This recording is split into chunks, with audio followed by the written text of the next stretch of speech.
My name's Emma Whitelock and I'm Lead Scotland's Learning and Business Development Manager.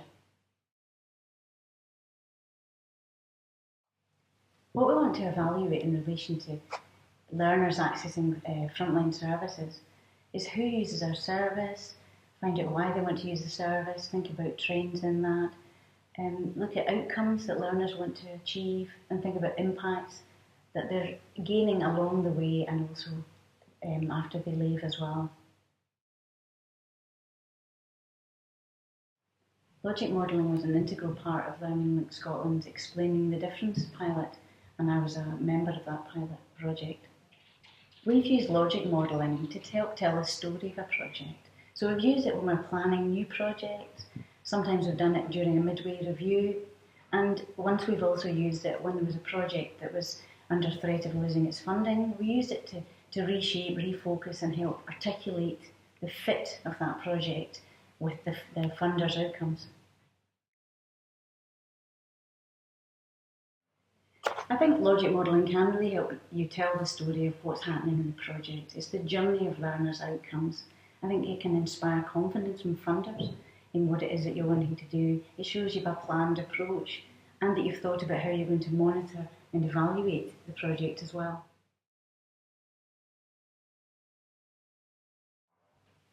We use logic modelling in quite a few different ways. I think it really helps us focus the situation. Why do we want to do this project? How's it going? What difference is it going to make?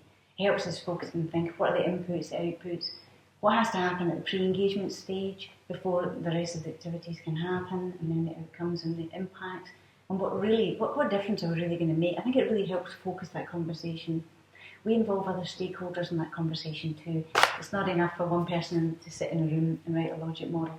The people who are going to be involved in the project, they have to understand it. I think it helps workers really understand their role and the purpose of what it is they're trying to do, and it helps them then review the difference that they're actually making. Especially when you're planning a new project, there's a kind of cause and effect. You think your project is going to do something, and this really helps you sort of check and balance. Are we doing what we said we would do, or do we need to? A logic model we've recently written was to back up a funding application to Perth and Kinross Council.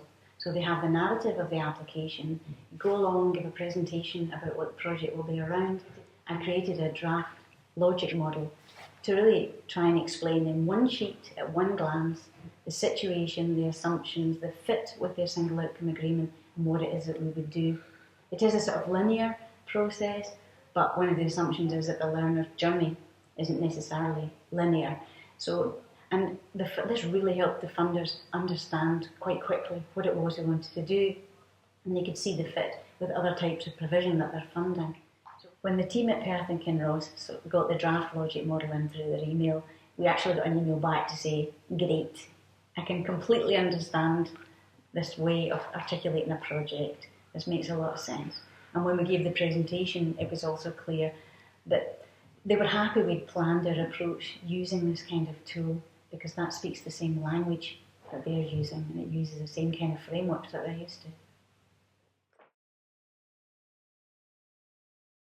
If I was asked, the tips that I would give somebody else thinking about using logic modelling would be to involve other stakeholders in the process and make sure that people actually understand how you get to the point of having the outcomes, the indicators.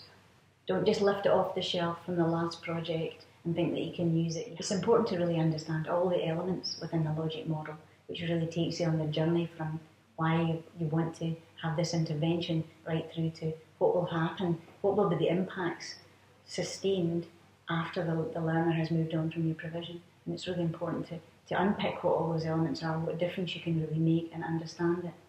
So involving stakeholders in that is obviously good for ownership. It's also really important to explain it to any new project staff who come on board. And I've also explained it to volunteers too, who find it quite useful to connect what they're doing operationally, perhaps even on a one-to-one basis, with the bigger picture of what the project and the local authority is trying to achieve. Each logic model is unique. So my other advice would be not to just lift one of your previous logic models off the shelf and just try and use it as is.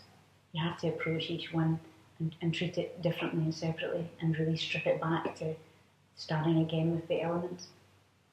But it does get quicker every time you do it. So even though that seems like it might be quite time consuming, once you start to get your head around the concept of it, you'll become much quicker at doing it too.